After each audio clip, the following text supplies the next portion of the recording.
The blood on Eleanor Frost's wedding dress had long since faded to rust, but the whispers followed her like shadows through the dusty streets of Colorado City, Colorado, where even the bravest men crossed to the other side when they saw her coming. It was 1878, and three good men had married her with hope in their hearts, only to meet death within months of saying their vows.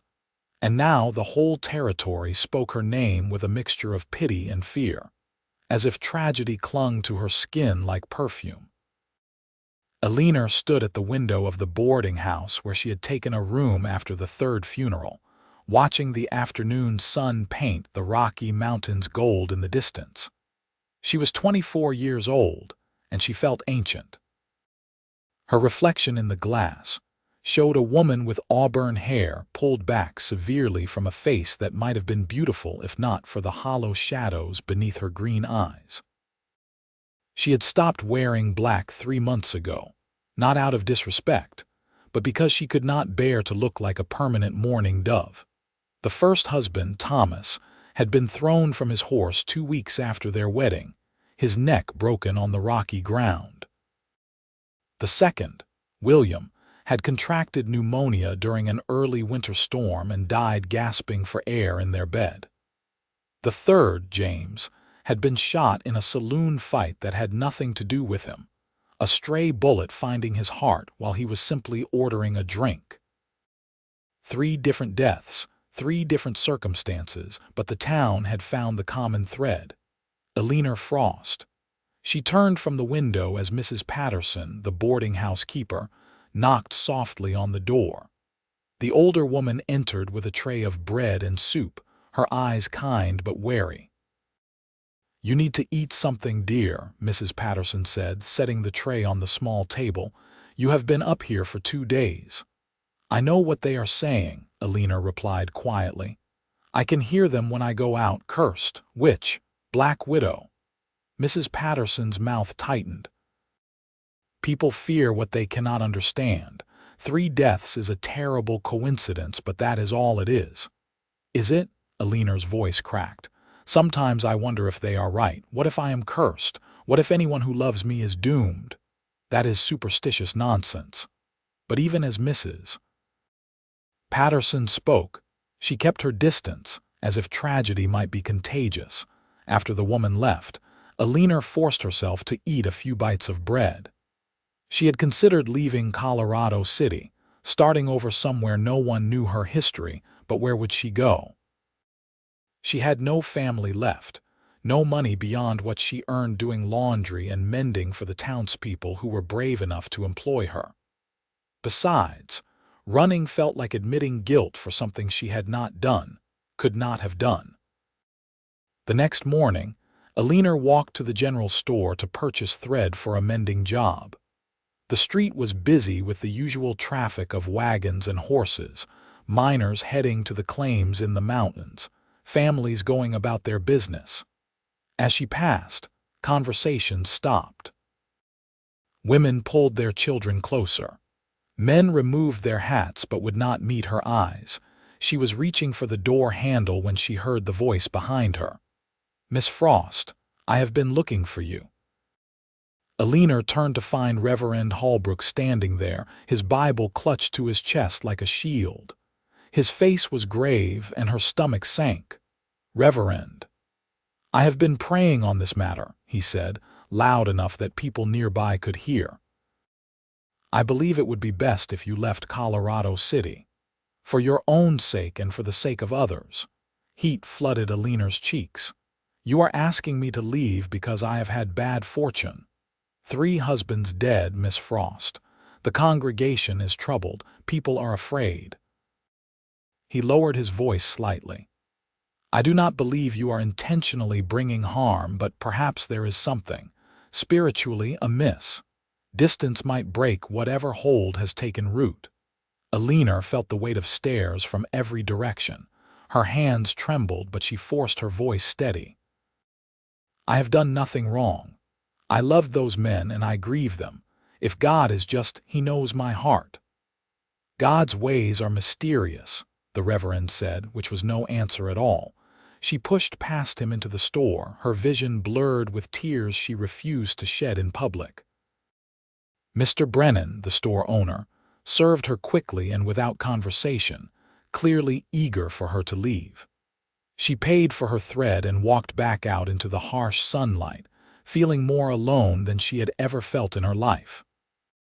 That evening, as purple shadows crept down from the mountains, Eleanor sat on the boarding house porch with her mending, trying to find some peace in the familiar rhythm of needle and thread. The street had grown quiet, most people having gone home for supper. She did not notice the rider until his horse stopped directly in front of the boarding house. Looking up, she saw a man dismounting with the easy grace of someone who had spent most of his life in the saddle. He was tall, with broad shoulders and sun-darkened skin, wearing a dusty trail coat and a wide-brimmed hat that shadowed his face. When he tied his horse to the rail and stepped onto the porch, removing his hat, Eleanor saw he was younger than she had first thought, perhaps 27 or 28, with dark brown hair and gray eyes that held an unexpected warmth. "Evening, madam," he said, his voice a low rumble. "I am looking for Mrs. Patterson. I was told she rents rooms." "She does." Eleanor set down her mending. "I can fetch her for you if you would like." "I would appreciate that." He smiled, and it transformed his whole face, making him look almost boyish despite the trail dust and the Colt revolver at his hip. Eleanor rose and went inside, returning a moment later with Mrs. Patterson, who brightened at the sight of a potential customer. "Good evening, sir." "You are looking for a room?" "Yes, madam. Name is Russell Quincy. I will be in Colorado City for a while, working at the Double Bar Ranch west of town. They do not have bunkhouse space right now, so I need a place in town." Mrs. Patterson beamed. "I have a room available. 20 cents a night, includes breakfast. That will do fine." As Mrs. Patterson led him inside to show him the room and handle the arrangements, Russell glanced back at Eleanor. Their eyes met for just a moment, and Eleanor felt an odd flutter in her chest before she firmly squashed it down. She could not afford such feelings. She would not put another man in danger, would not risk another death on her conscience. She gathered her mending and went inside before Russell Quincy came back down, retreating to the safety of her room. Over the next few days, Eleanor did her best to avoid the new boarder, but it proved difficult in such close quarters. Russell Quincy seemed to be everywhere. Eating breakfast when she came down in the morning, sitting on the porch when she returned from her errands, reading a newspaper in the parlor when she passed through. He was always polite, always tipped his hat, but he did not push conversation, which she appreciated. On the fourth day, Eleanor was hanging laundry in the small yard behind the boarding house when she heard voices from the front. She recognized Russell's deep tones and another voice, higher and hostile. "You are making a mistake boarding here," the second voice said. It sounded like young Tom Fletcher, son of the banker. "That woman is cursed. Ask anyone in town." "What woman?" Russell asked, his tone mild. "Eleanor Frost. She is the one with the red hair. 3 husbands dead, all within months of marrying her. People say she is a witch or cursed or something worse." There was a pause.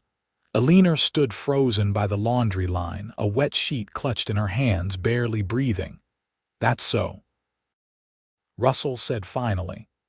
"Seems to me that losing 3 husbands would make a woman unlucky, not dangerous. You laugh now, but just wait. Strange things happen around her. You should find another place to stay." "I appreciate the warning," Russell said, and Eleanor could hear the dismissal in his tone. "But I think I will take my chances." Tom Fletcher made a disgusted sound and apparently left, because the next sound was the boarding house door closing. Eleanor released the breath she had been holding, but her hands shook as she pinned up the sheet. Russell Quincy did not believe the curse, or at least he was not afraid of it.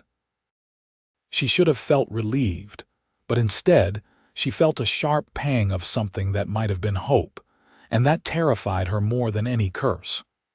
That evening, Mrs. Patterson asked Eleanor to help serve supper, as her regular girl was ill. Eleanor reluctantly agreed, knowing it meant interacting with the other boarders. Besides Russell, there were two older men who worked at the assay office and a widow woman passing through on her way to family in Denver. Russell sat at the head of the table, and when Eleanor brought out the pot roast, he looked up with that warm smile. "Smells delicious, Miss Frost." The two older men exchanged glances but said nothing. Eleanor served everyone in silence and was about to escape back to the kitchen when Russell spoke again. "Miss Frost, have you lived in Colorado City long?" She paused, plate in hand. "5 years. It is beautiful country. Those mountains must be something in winter." "They are." She did not know what else to say. Small talk felt foreign after months of being shunned. "I came up from Texas," Russell continued, seemingly unbothered by her reticence. "Working cattle mostly, but I wanted to see different country. Colorado seemed like a good choice." One of the older men, Mr. Garrett, cleared his throat. "You might want to be careful, young man. This town has some peculiar situations." Russell raised an eyebrow. "Such as?" "Just be careful who you associate with." Mr. Garrett's gaze flickered to Eleanor meaningfully. A hot flush of shame crept up Eleanor's neck, but before she could flee, Russell set down his fork with a deliberate clink. "Mr. Garrett, I am not sure what you are implying, but where I come from, we do not speak about a lady in such a manner, especially not in her presence." The room went silent. Mr. Garrett's face reddened, but he looked down at his plate and mumbled an apology. Eleanor stood rooted to the spot, astonished. No one had defended her in months. Most people acted as if she were invisible at best, a pariah at worst. Russell met her eyes across the table, and there was something in his gaze that made her heart stutter. Not pity, which she could not have borne, but something else. Respect, maybe. Recognition of her humanity when everyone else had stripped it away. She managed a small nod of thanks and hurried back to the kitchen, her pulse racing. After supper, Eleanor tried to slip out the back door to avoid everyone, but Russell was sitting on the back steps, apparently having the same idea. He stood when he saw her. "I apologize if I overstepped," he said, "but I could not let that pass. You should not have said anything." Eleanor wrapped her arms around herself, even though the evening was warm. "You will only make people talk about you too. Let them talk," he shrugged. "I have never put much stock in gossip. This is not just gossip." The words burst out before she could stop them. 3 men married me and 3 men died. The whole town believes I am cursed, and maybe they are right. You should stay away from me, Mr. Quincy, for your own safety." She expected him to laugh or make light of it, but he considered her words seriously. "You believe you are cursed. I do not know what to believe anymore, but I know that men who get close to me end up dead, and I could not bear it if—" She stopped herself. She had no right to care about this stranger's welfare. "Miss Frost," Russell said gently, "I have been thrown from horses, shot at, caught in a stampede, and once nearly froze to death in a blizzard. If death wanted me, it has had plenty of chances. I do not believe in curses. I believe in bad luck, and I believe your luck has been terrible, but that does not make you dangerous." Tears stung Eleanor's eyes. "You do not understand. The things people say. I understand that people fear what they do not comprehend, and they need someone to blame when bad things happen. But you are not to blame for accidents and illness and violence. You are just a woman who has suffered more than her share." His kindness was almost painful. Eleanor had been strong for so long, had built walls to protect herself from more hurt, and here was this cowboy threatening to knock them down with simple decency. "Thank you," she whispered, "but please be careful. I could not." She could not finish the sentence. Russell nodded slowly. "I will be careful, but I will not avoid you, Miss Frost. It would be a shame to let fear rule our lives." He tipped his hat and went inside, leaving Eleanor standing in the gathering darkness, feeling as if the ground had shifted beneath her feet. The next few weeks passed in a strange new rhythm. Russell did not avoid Eleanor, as she had feared and hoped he might. Instead, he treated her exactly as he treated everyone else, with courtesy and friendliness, as if she were simply another person rather than the town's walking disaster. When he encountered her on the porch, he would stop to chat about the weather or ask her opinion on where to find a decent meal. When she served meals, he thanked her warmly. When other boarders made subtle or not so subtle remarks about her, he shut them down with a calm firmness that brooked no argument. Slowly, hesitantly, Eleanor found herself responding. It started with brief answers to his questions, then occasional comments of her own. Russell had a way of drawing her out, of making conversation feel safe. He told her stories about his cattle drives, about seeing the Gulf of Mexico for the first time, about a horse he had once owned that would only eat apples and refused any other treat.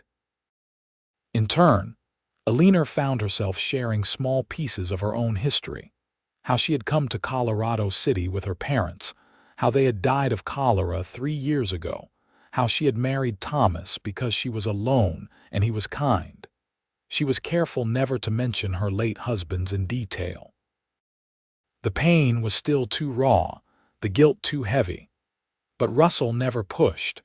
He seemed content to exist in the present moment to help her build a new normal one conversation at a time.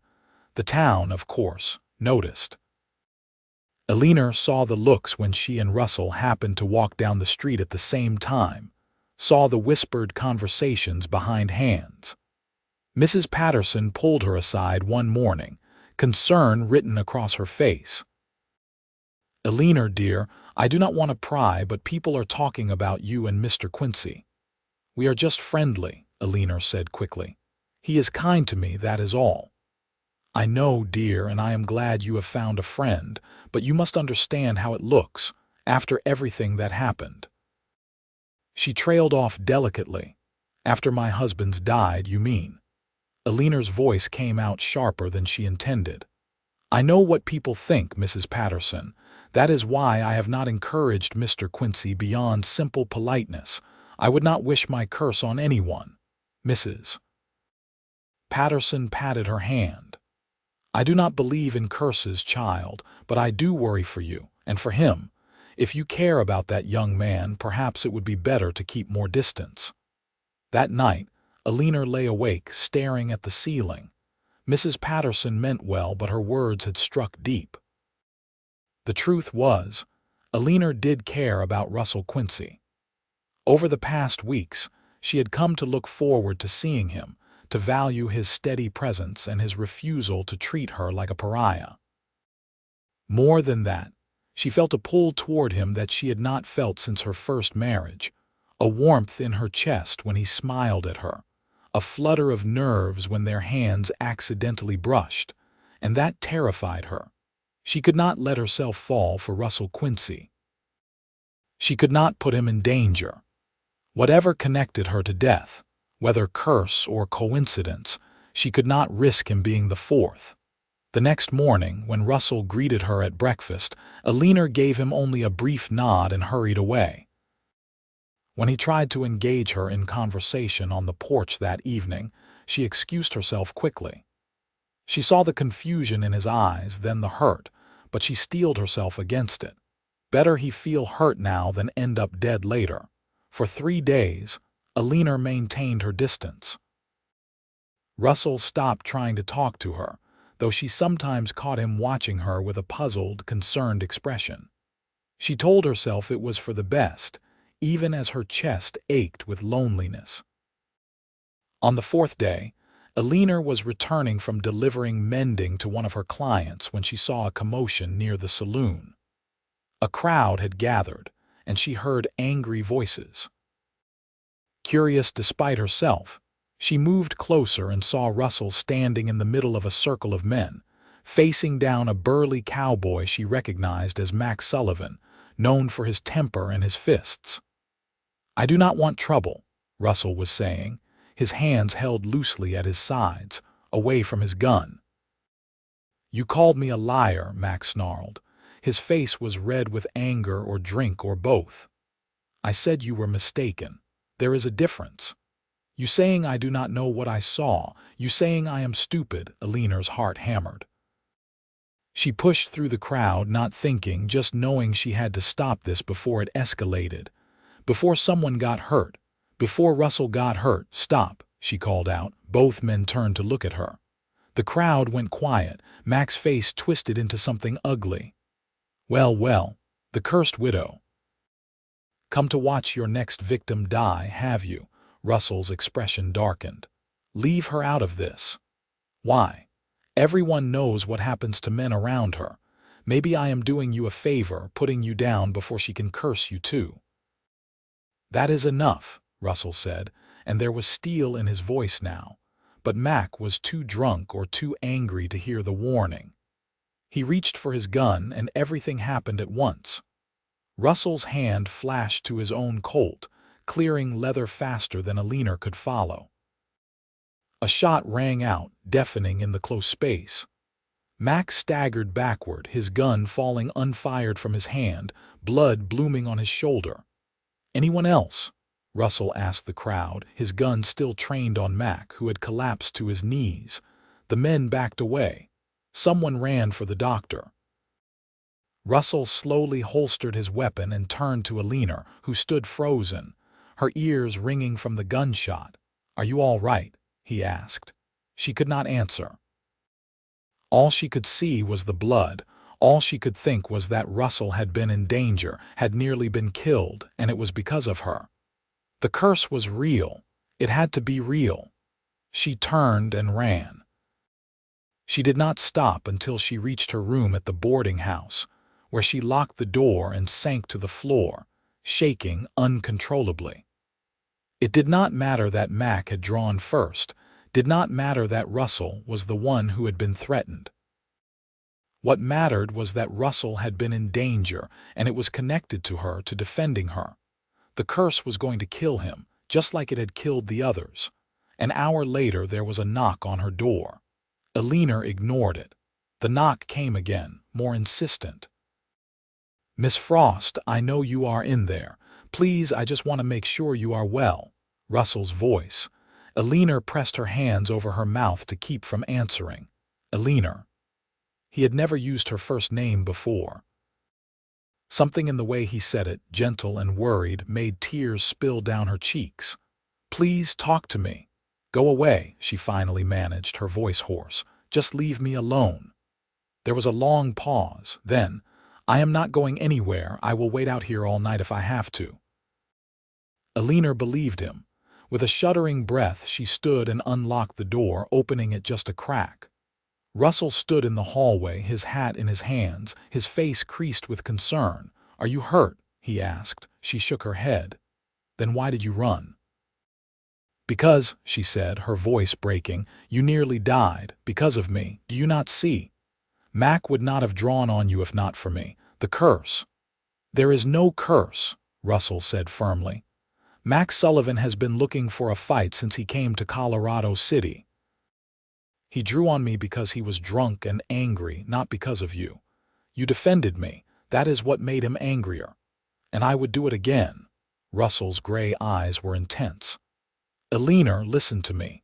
I am not going to die because I stood up for you. I am not going to die because we are friends.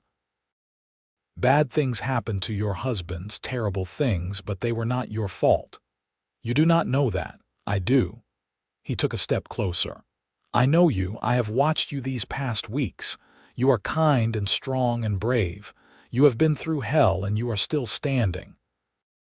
That is not a curse. That is survival." Eleanor wanted so badly to believe him, but the fear was too deep, too entrenched. "I cannot lose anyone else," she whispered.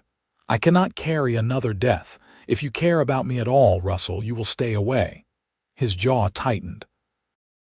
"And if I cannot do that, then you are a fool."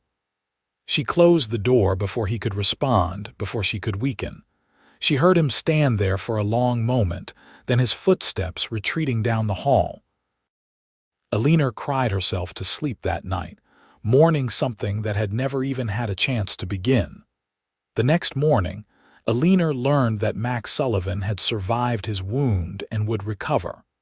He had been arrested for assault and would face charges. The news should have relieved her, but she felt numb. Russell was gone when she came down for breakfast. Mrs. Patterson mentioned that he had left early for the ranch and would likely be working long hours for the next several days. Eleanor told herself she was glad, that the distance was necessary. But she missed him, desperately. The boarding house felt emptier without his presence. Meals were silent affairs. The porch was lonely in the evenings. Eleanor went about her work like an automaton, mending and washing and existing but not really living. A week passed. Then another. Eleanor saw Russell only in passing, and he kept his distance as she had asked. He was polite when they encountered each other, but the warmth was gone from his eyes. She had done that. She had pushed him away to save him, and now she was more alone than ever. It was Mrs. Patterson who finally lost patience with her. The older woman found Eleanor in the laundry room one afternoon, staring blankly at a pile of shirts. "This has to stop," Mrs. Patterson said. Eleanor blinked. "What? This? You moping around like a ghost?" "I have been patient, Eleanor, but enough is enough." "I do not know what you mean." "You are in love with Russell Quincy, and you are making yourself miserable by avoiding him." The words hit like a physical blow. Eleanor opened her mouth to deny it, but what came out instead was a sob.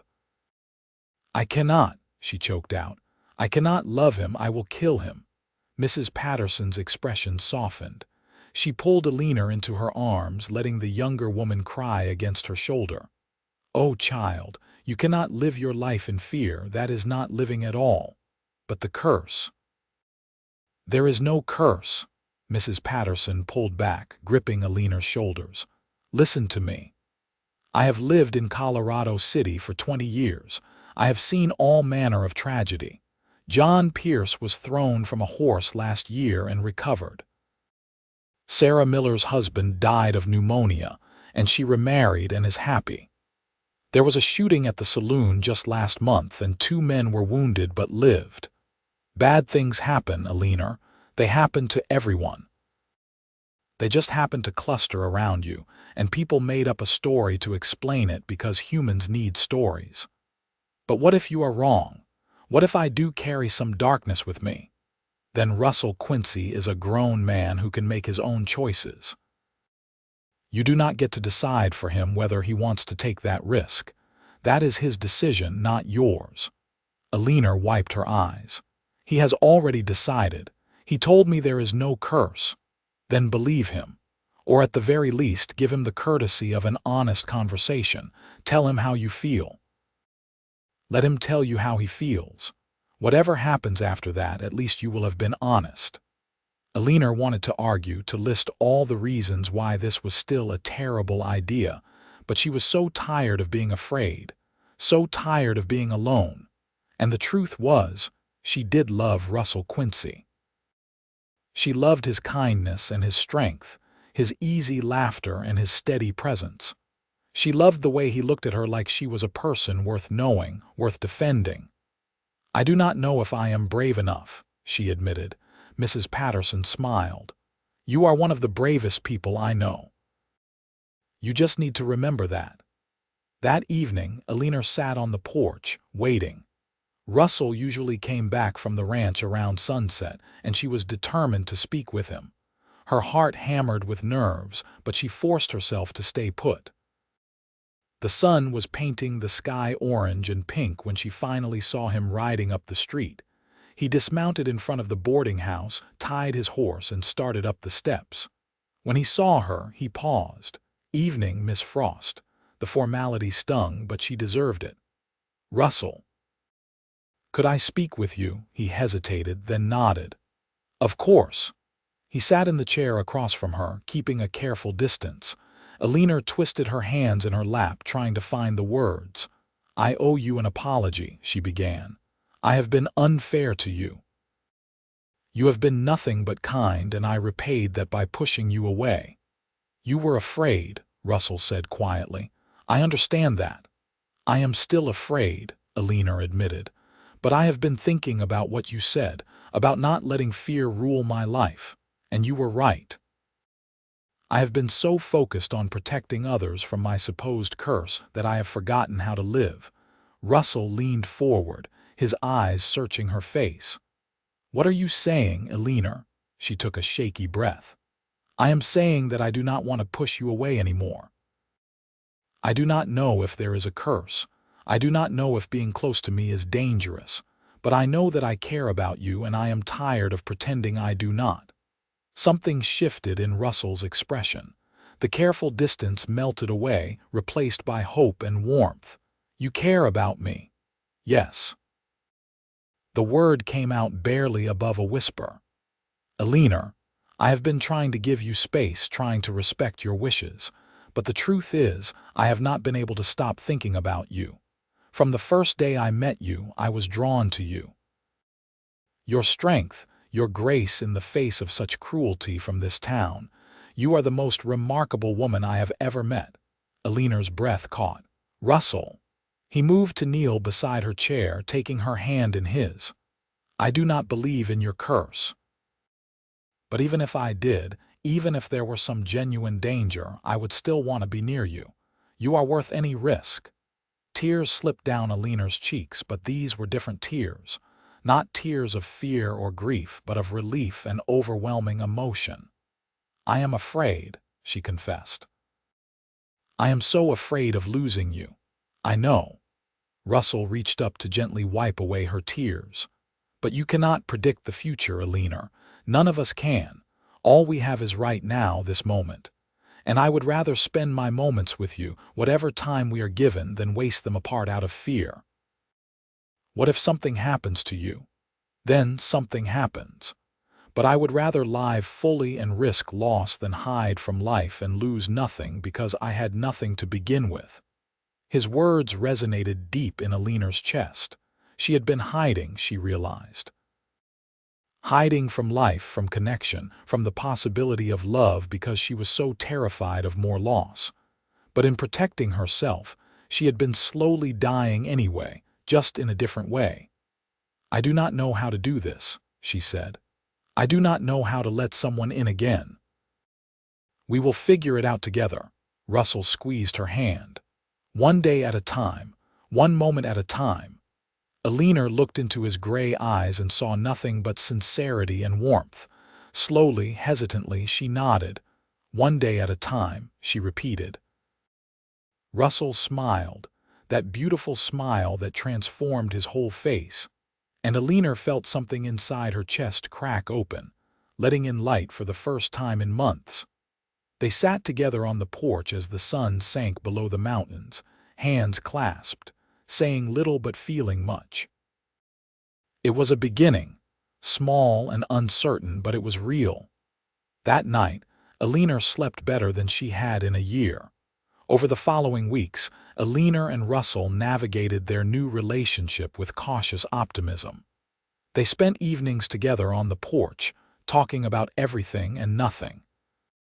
Russell told her about his childhood in Texas, about losing his father to fever when he was 16, and having to become the man of the family overnight.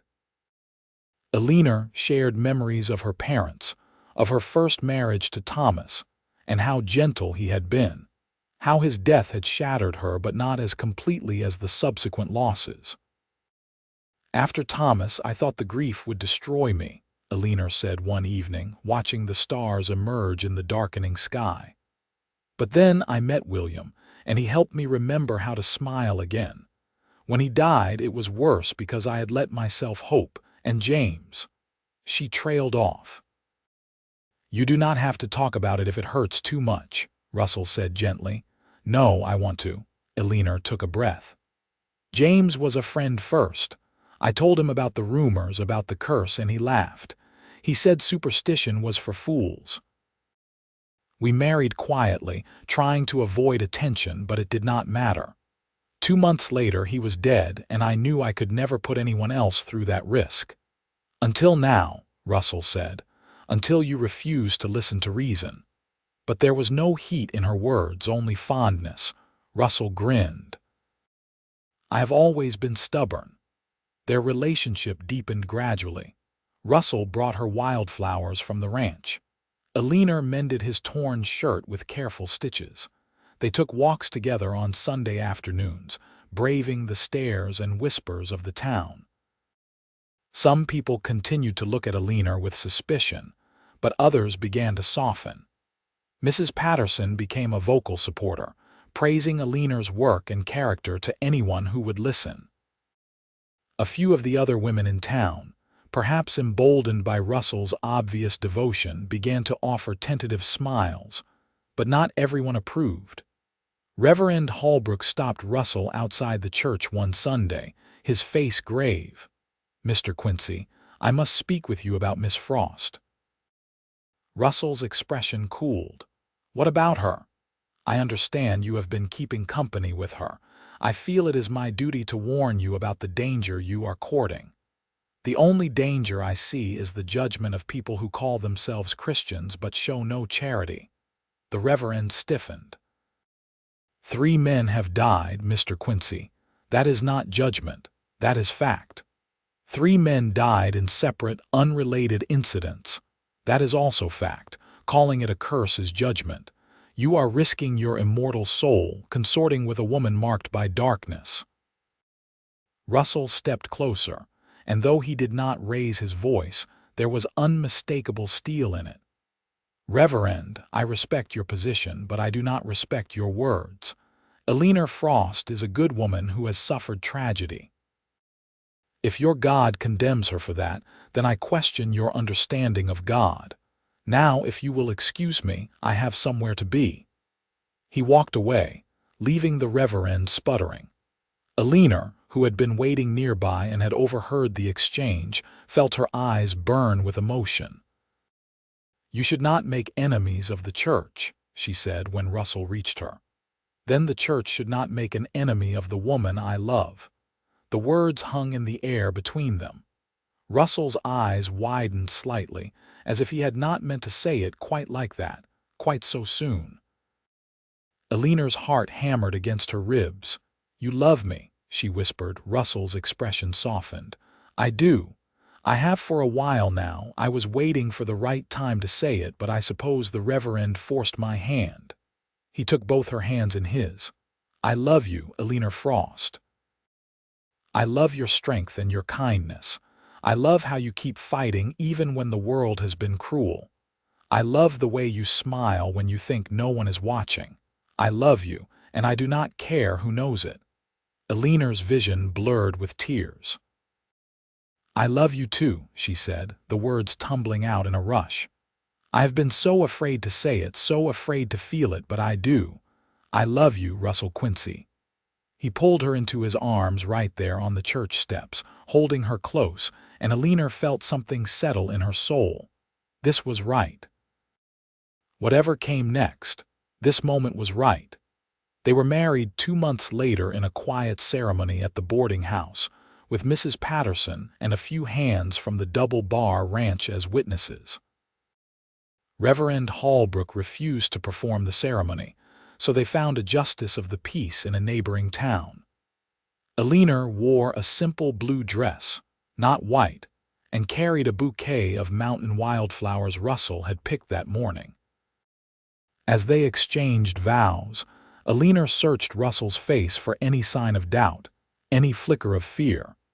She saw only love and certainty. When the justice pronounced them husband and wife, Russell kissed her with a tenderness that made her believe, finally, that maybe the curse had been in her mind all along. Maybe she had been punishing herself for things beyond her control. Maybe happiness was possible. The first few weeks of marriage were tentatively blissful. Russell moved into Eleanor's room at the boarding house while they saved money to rent a small house on the edge of town. They fell into an easy domestic rhythm. Russell would leave early for the ranch, and Eleanor would spend the day on her mending work. In the evenings, they would cook together, talking and laughing, learning the small intimacies of married life. But Eleanor could not fully shake her fear. She found herself watching Russell constantly, alert for any sign of illness or injury. When he came home late one evening with a bruise on his arm from a difficult horse, she nearly panicked until he assured her it was nothing. When he caught a cold and spent 2 days sniffling and coughing, Eleanor barely slept, sitting up with him, watching his every breath, terrified that it would turn into pneumonia like William. Russell recovered quickly, and Eleanor tried to laugh off her overreaction, but he saw through her. "You are still waiting for something bad to happen," he said gently. "I cannot help it," Eleanor admitted. "Every time you leave, I wonder if you will come back. Every time you are even slightly hurt or sick, I remember." "Eleanor," Russell took her face in his hands, "I am not Thomas. I am not William or James. I am Russell, and I am here, and I am fine. You have to stop waiting for disaster. It is poisoning the good things we have. I know. I am trying. Try harder." He kissed her forehead. "For both of us." Eleanor nodded, but the fear was a hard habit to break. She prayed, though she was not sure anyone was listening, that this time would be different, that Russell would be the one to survive loving her. Autumn came to Colorado City, painting the aspen trees gold and bringing crisp, clear days. Russell and Eleanor moved into a small rented house with 2 rooms and a pot-bellied stove. It was modest, but it was theirs. Eleanor planted herbs in a small garden out back. Russell built her a better clothes line for her laundry work. They made love with increasing ease and familiarity, learning each other's bodies, and Eleanor allowed herself moments of pure happiness, though the fear always lurked at the edges. It was a Tuesday in late October when Eleanor's world tilted again.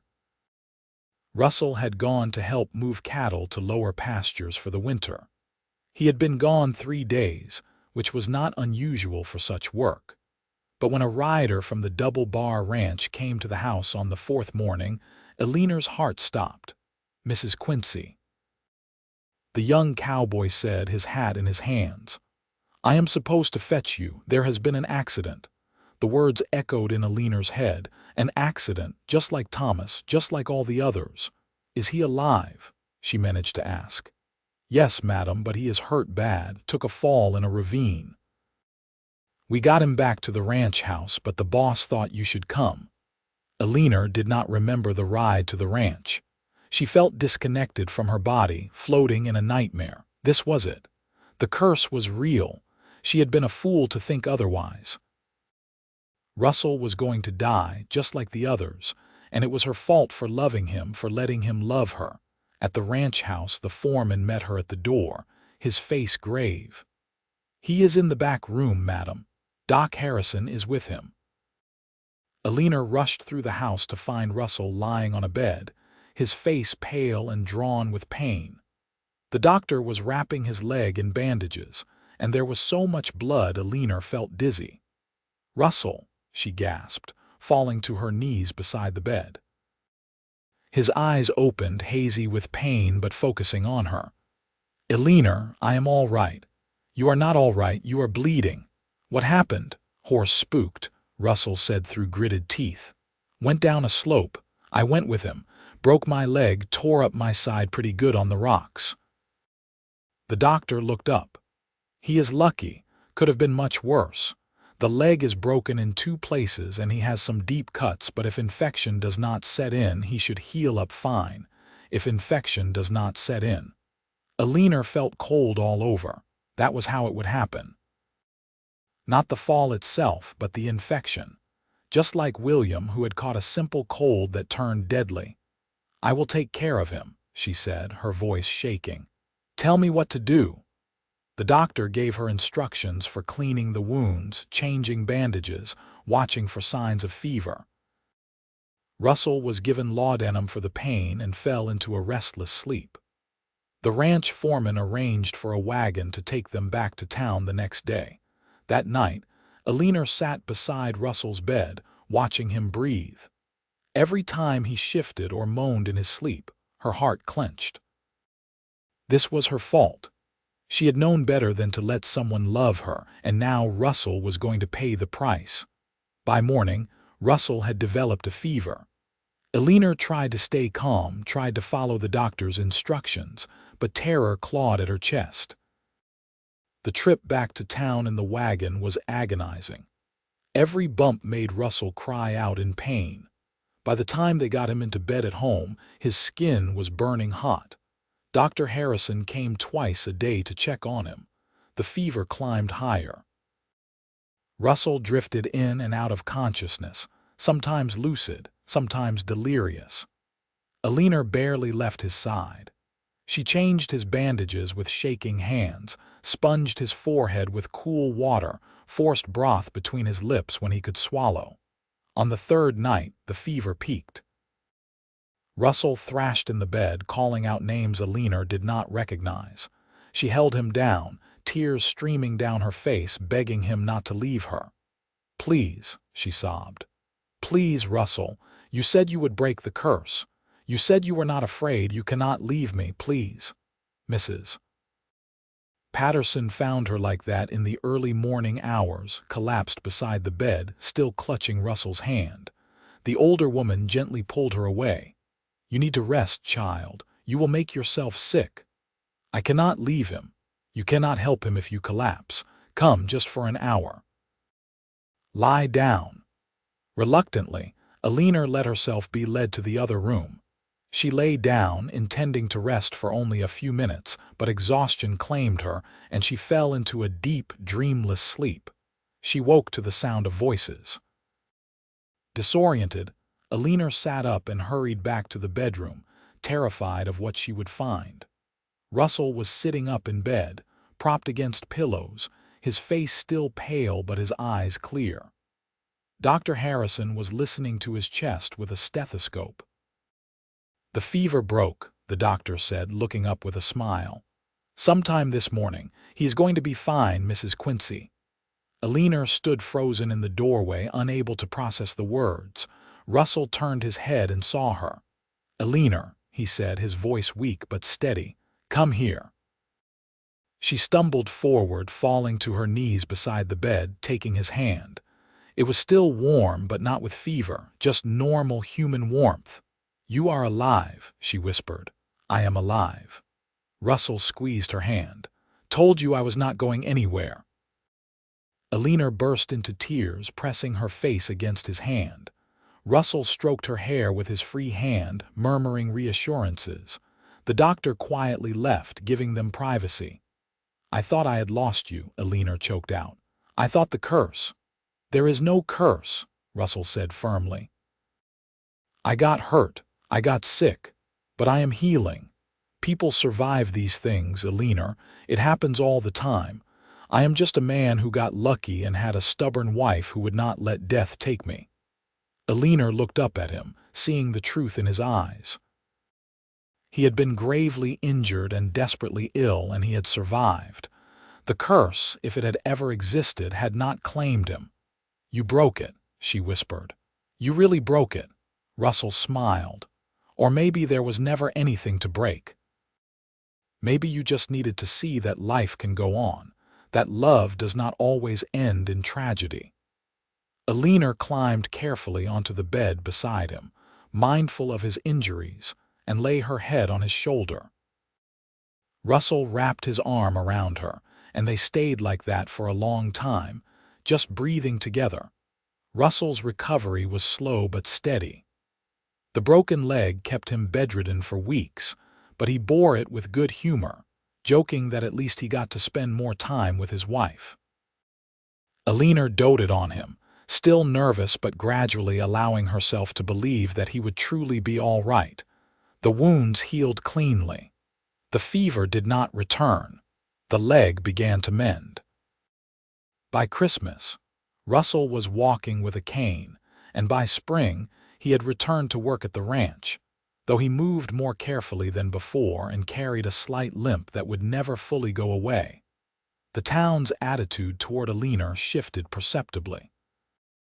If Russell Quincy could be gravely injured and still survive marriage to Eleanor Frost, perhaps the curse was not as powerful as everyone thought.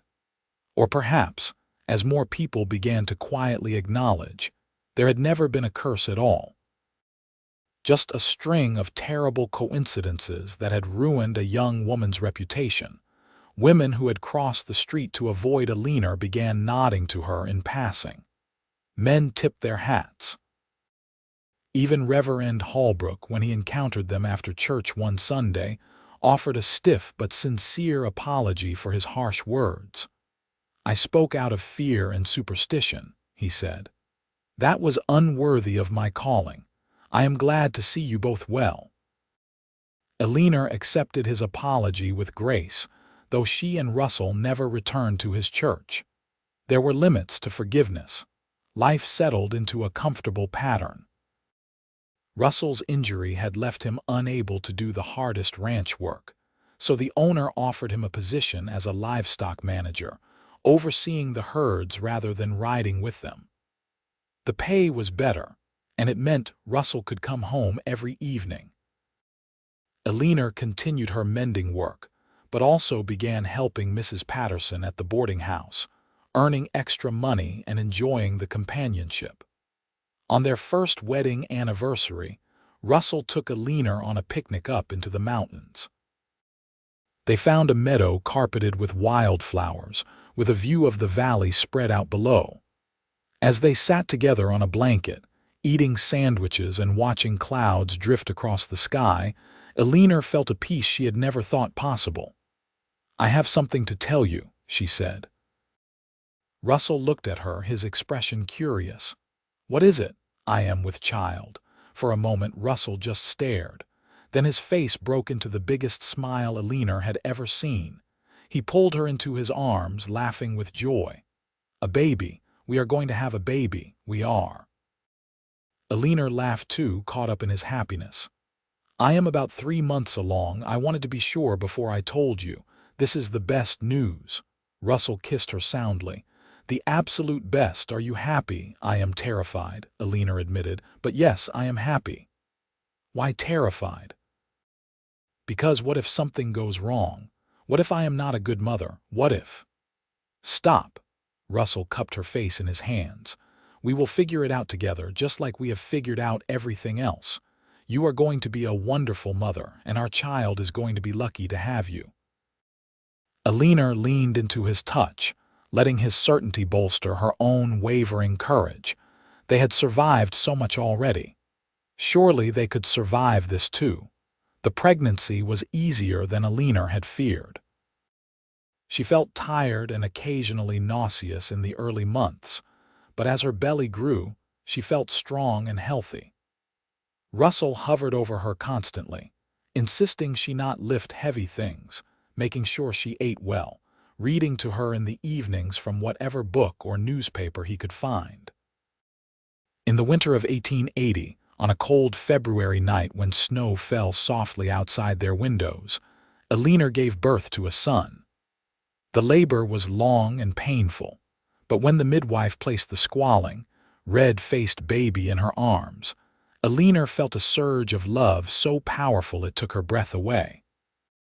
Russell, who had been pacing frantically in the other room, rushed in the moment he was allowed.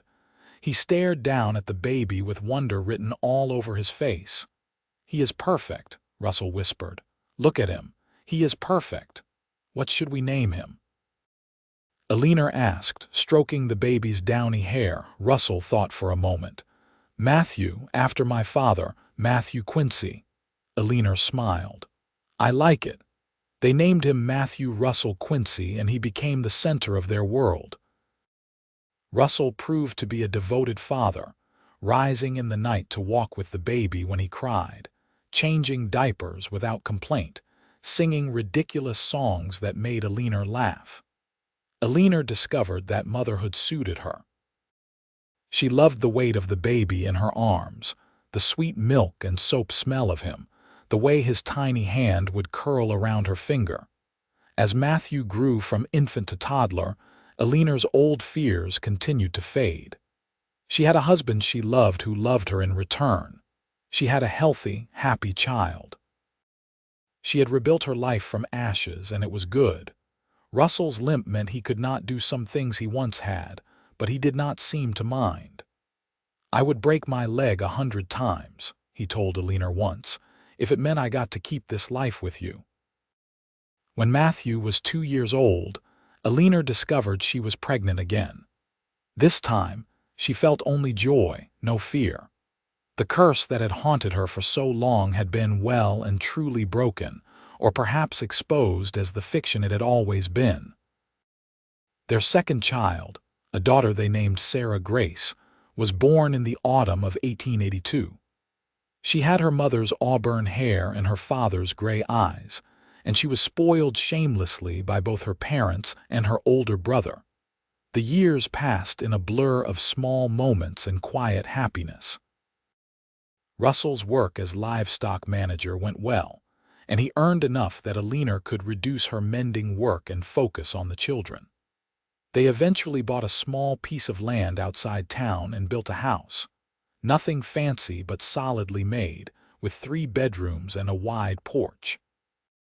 Matthew grew into a serious, thoughtful boy who loved books and horses in equal measure. Sarah was more mischievous, always getting into things, making her parents laugh with her antics.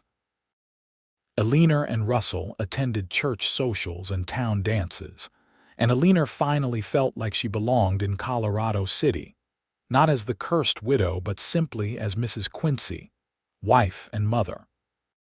Sometimes, lying in bed at night with Russell sleeping beside her and the children safe in their rooms, Eleanor would think back to those dark days after her third husband's death. She would remember the fear and the loneliness, the certainty that she was doomed to destroy everyone she loved. It felt like another lifetime, like it had happened to a different person. "What are you thinking about?" Russell would sometimes ask, sensing her wakefulness. "Just how lucky I am," she would say, and it was true, she was lucky. Not because nothing bad had ever happened to her, but because she had survived it. Because she had found the courage to risk her heart one more time. Because Russell had been stubborn enough to see past the rumors and brave enough to love her anyway. On their 10th wedding anniversary, Russell surprised Eleanor with a trip to Denver. They left the children with Mrs. Patterson, who had retired from the boarding house business but still loved caring for youngsters, and took the train to the city. Eleanor had never been to Denver before, and she was awed by the tall buildings and crowded streets. Russell took her to a fine restaurant where they ate steak and potatoes on china plates. Afterward, they walked through the gas-lit streets, arm in arm, feeling young and carefree. "I have something for you," Russell said, stopping in front of a jewelry store. Russell, you should not spend money on. But he was already pulling a small box from his pocket. Inside was a delicate gold ring with a small green stone. "It is a peridot," Russell explained. "The jeweler said it matches your eyes. I know I could not afford much when we got married, but I wanted to give you something special now." Eleanor's eyes filled with tears. "It is beautiful. You did not have to do this. I wanted to." Russell slipped the ring onto her finger next to her simple wedding band. "You gave me everything, Eleanor. A home, a family, a reason to wake up happy every morning. This is just a small token." Eleanor threw her arms around his neck, kissing him soundly, not caring that they were standing in the middle of a public street. "I love you," she said fiercely. "I love you so much." "I love you too," Russell murmured against her hair. "Always." They spent 2 more days in Denver, exploring the city, staying in a hotel, enjoying being alone together as they so rarely were anymore. But by the 3rd day, They were both eager to get home to their children. Matthew and Sarah came running when they arrived, full of stories about what they had done with Mrs. Patterson. Eleanor scooped them both up, breathing in their familiar scent, feeling complete. That night after the children were in bed, Russell found Eleanor standing on the porch, looking up at the stars. "Remembering?" he asked, coming to stand beside her. "Remembering," she confirmed. "I was thinking about the day we met, how terrified I was. How certain I was that I could never let anyone close again." "What changed your mind?" Eleanor smiled. "You did. You refused to believe in the curse. You showed me that love was worth the risk." "I did not do anything special," Russell said. "I just loved you. That was everything." Eleanor leaned her head on his shoulder. "You broke the curse, Russell, not by magic or by fighting death, but just by loving me and refusing to let me live in fear." Russell kissed the top of her head. "Then we broke it together, because you had to choose to let me in. That took courage." They stood together in the darkness, listening to the night sounds of crickets and distant cattle. Inside the house, their children slept safely. Around them, the life they had built together hummed along, ordinary and precious. The years continued to pass. Matthew grew tall and helped his father with the livestock. Sarah proved to have a gift for healing and began learning from Dr. Harrison, who was training her to be a nurse. Eleanor's hair gained streaks of silver, and Russell's limp grew more pronounced on cold days, but they were healthy and happy. Other couples in Colorado City had their own troubles and tragedies. Marriages ended in divorce or death. Children fell ill. Accidents happened. Life was hard and uncertain, just as it always had been, but no one spoke of curses anymore. Eleanor was simply another woman in town, no more or less fortunate than anyone else, when Mrs. Patterson passed away peacefully in her sleep at the age of 78. Eleanor wept for the woman who had shown her kindness when few others would.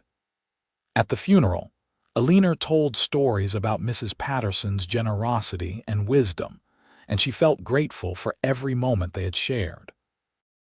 Matthew married a sweet girl named Clara when he was 22, and they gave Eleanor and Russell their first grandchild, a boy they named Russell after his grandfather. Sarah became the first female nurse in Colorado City, and her skill and dedication earned her the respect of everyone in town. On their 20th wedding anniversary, Russell and Eleanor took another trip, this time just to the mountains above Colorado City. They packed a picnic and rode up to the same meadow where Eleanor had told Russell she was expecting Matthew. "I cannot believe it has been 20 years, Eleanor said, spreading out the blanket. "It feels like yesterday and also like forever." "I know what you mean." Russell eased himself down, his legs stiff but serviceable. "Best 20 years of my life, though. Mine, too." Eleanor settled beside him. "Do you ever think about what would have happened if you had listened to everyone in town? If you had stayed away from me?"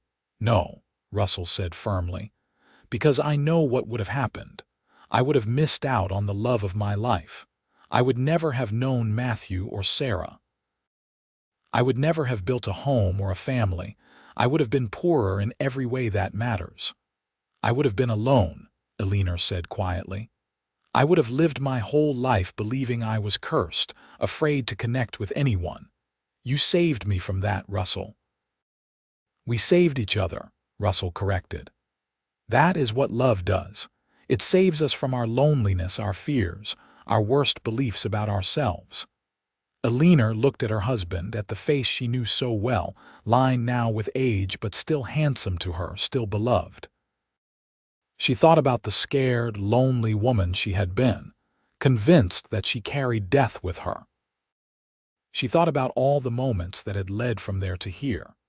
Russell's first smile on the boarding house porch, his defense of her in front of the town, the day he had said he loved her, the night Matthew was born, Sarah's first steps, the 1,000 ordinary days that had woven together into a life. "I am so glad you were stubborn," she said. Russell laughed. "Me too."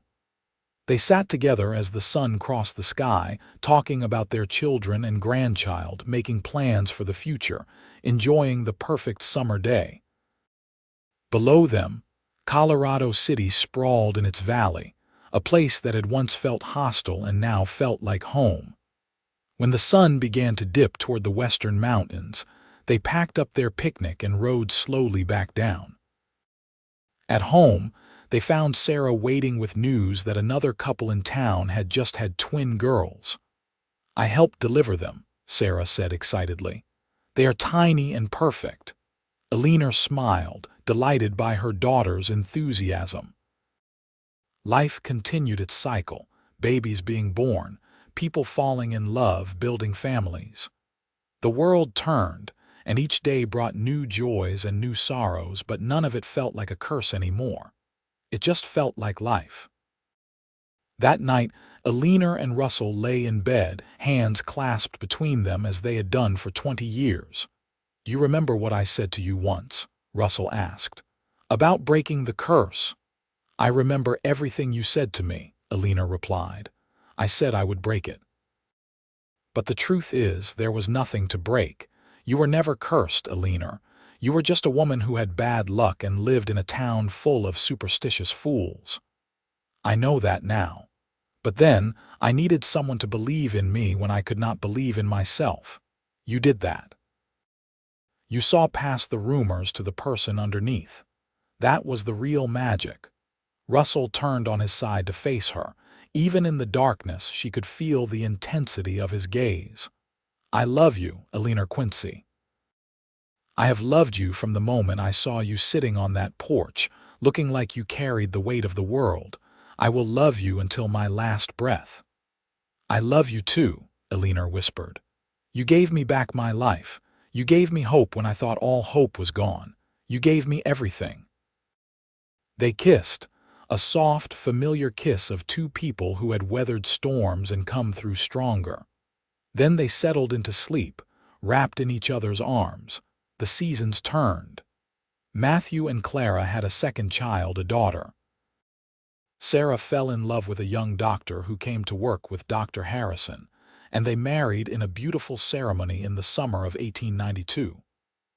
Russell's hair went completely gray, and Eleanor's joints sometimes ached in the morning, but they were healthy and content. They celebrated their 25th anniversary with a large party attended by family and friends. Matthew gave a toast praising his parents for showing him what true love looked like. Sarah cried happy tears and hugged them both. The whole town came out to celebrate, including many of the same people who had once shunned Eleanor.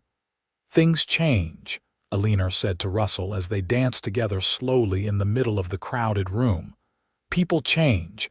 I never thought I would see this day." "I never doubted it," Russell said. "I knew eventually they would see what I saw from the beginning, that you are extraordinary." "We are extraordinary together," Eleanor corrected. "That is true."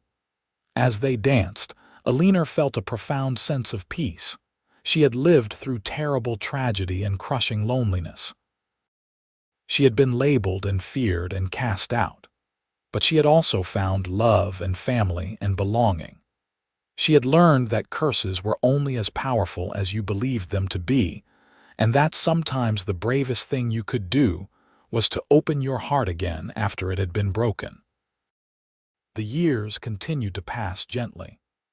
Russell eventually retired from the ranch, and they spent their days tending a large garden, spoiling their grandchildren, and enjoying the simple pleasure of each other's company. They grew old together, their love deepening with each passing year rather than fading. On a clear autumn day in 1898, when the aspens were at their golden peak, Russell and Eleanor celebrated their 30th anniversary. They were both 64 years old now, their hair white, their faces lined with the map of their shared life. They walked slowly up to their favorite meadow, the climb taking longer than it once had but still manageable. 30 years, Eleanor marveled, sitting on the blanket Russell spread. When I think about how close I came to never having this. But you did have it, Russell said firmly. That is what matters, not what almost happened, but what did happen. We built something beautiful, Eleanor said. Against all odds, we built something that lasted. We are still building it, Russell pointed out. Every day we wake up together is another brick in the foundation. Eleanor laughed. When did you become such a poet? I have always been poetic. You just never noticed because you were too busy worrying about curses. They laughed together, easy and comfortable.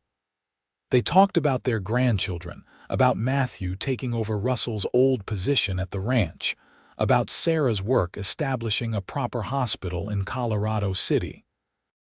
They talked about repairs needed on the house and whether to plant more tomatoes next spring. As the sun began to set, painting the sky in shades of orange and pink, Eleanor leaned against Russell's shoulder. If I could go back and tell that frightened woman on the boarding house porch what her future held, do you know what I would say? What? Russell asked, his arm around her. I would tell her to hold on, that the darkness does not last forever. That there is a man coming who will see her, really see her, and he will love her not despite her scars but including them. I would tell her that she will have children and grandchildren and a full, rich life. I would tell her that she is stronger than she knows. And I would tell that cowboy from Texas that the best decision he will ever make is to sit down on a boarding house porch next to a woman with sad eyes and a brave heart. They sat together as stars began to emerge in the darkening sky. Below them, the lights of Colorado City twinkled to life. Somewhere in that town were their children and grandchildren, the family they had created together. Somewhere in that town were people who remembered when Eleanor Frost had been called cursed, but who now saw her only as Mrs. Quincy, a respected elder of the community. Thank you, Eleanor said softly. For what? For being stubborn, for refusing to believe in the curse, for loving me when I could not love myself, for giving me this life. Russell kissed her temple. Thank you for letting me, for being brave enough to try again, for trusting me with your heart. They stayed in the meadow until full darkness fell and the air grew cold, then made their careful way back down the mountain. At home, they found a note from Sarah saying she had left a pot of stew on the stove for their dinner. They ate together at their kitchen table, the same table where they had shared thousands of meals over 3 decades. After dinner, they sat on their porch in rocking chairs, watching the night. The stars were brilliant, and a cool breeze carried the scent of pine down from the mountains. I am so happy, Eleanor said suddenly. Right now, in this moment, I am completely happy. Russell reached over and took her hand. So am I. They rocked in comfortable silence, hands clasped, hearts full. The curse that had never really been a curse was long forgotten, replaced by this simple, perfect contentment. Eleanor thought about all the people she had loved and lost, and she sent them a silent thank you for leading her, however painfully, to this moment. She thought about the town that had rejected her, and then accepted her again. She thought about the man beside her who had changed everything. Most of all, she thought about the power of love to heal, to transform, to break through fear and superstition and doubt. She thought about how love was not about avoiding pain or death, because those things came for everyone eventually. Love was about choosing to live fully anyway, to open your heart anyway, to build something beautiful in the knowledge that it was finite but precious. Russell, she said. Yes, love. When we are gone, what do you think people will remember about us? Russell was quiet for a moment, thinking. I hope they remember that we loved each other, that we built a family and a life together, that we did not let fear win. I hope they remember that curses can be broken. That sometimes all it takes is one person who refuses to believe in them. And one person brave enough to believe in that person, Russell added. Eleanor smiled in the darkness. That was the truth of it. She had needed Russell to believe in her, and he had needed her to believe in his belief. Together, they had created something stronger than either of them could have managed alone. They sat on the porch until late, talking and laughing, reminiscing about the early days of their marriage and making plans for the future. When they finally went to bed, they fell asleep tangled together as they always did, two hearts beating in sync after 30 years of practice. The next morning dawned bright and clear. Eleanor woke to find Russell already up, making coffee in the kitchen. She joined him, and they ate breakfast together while planning their day. Matthew was coming by later with the grandchildren. Sarah had invited them to dinner on Sunday. There were garden chores to do, and a quilt Eleanor was working on for the new hospital. It was an ordinary day, unremarkable in every way except that they were living it together. And that, Eleanor thought as she watched her husband sip his coffee and read the newspaper, was the greatest gift of all. Not a life free of sorrow or struggle, because no such life existed. But a life lived with love, with partnership, with someone who saw you at your worst and chose you anyway. "What are you smiling about?" Russell asked, looking up from his paper. "You," Eleanor said simply. "Us. This." Russell's face softened into the smile she had loved for 30 years. "Come here," he said, holding out his hand. Eleanor took it, and he pulled her onto his lap, something that would have scandalized them when they were young but now just made them laugh. She wrapped her arms around his neck, and they stayed like that for a long moment, just holding each other. "I would do it all again," Eleanor said. "Every hard moment, every painful day if it led me back to you." "Me too," Russell said. "Every time." They kissed, sweet and familiar, a kiss that held 3 decades of love and trust and commitment. When they pulled apart, Eleanor rested her forehead against Russell's. "We did it," she whispered. "We really did it. We broke the curse and built a life and made it all the way to happy." "We did," Russell agreed. "And we are not done yet. We have years ahead of us still, and they did." Years of grandchildren and garden harvests and quiet evenings on the porch. Years of laughter and occasional tears, of small joys and daily kindnesses. Years of growing old together, their love not dimming but growing richer and deeper with time. When people in Colorado City spoke of Eleanor and Russell Quincy, they spoke of a great love story. They spoke of a man who had not been afraid of rumors and a woman who had found the courage to try again. They spoke of a marriage that had weathered all storms and emerged stronger. But to Eleanor and Russell, it was not a story. It was simply their life, lived one day at a time, one choice at a time, one moment of love at a time. It was the life they had built together from the ashes of tragedy and the seeds of hope. And it was, in every way that mattered, a life blessed beyond measure. The curse that had haunted Eleanor was revealed for what it had always been, not a supernatural doom, but the weight of grief and the cruelty of superstitious minds. And the breaking of it had not required magic or miracles, just one stubborn cowboy who said he would break it, and then proved that love was stronger than fear, that hope could triumph over despair, and that sometimes the bravest thing you could do was simply to love and be loved in return.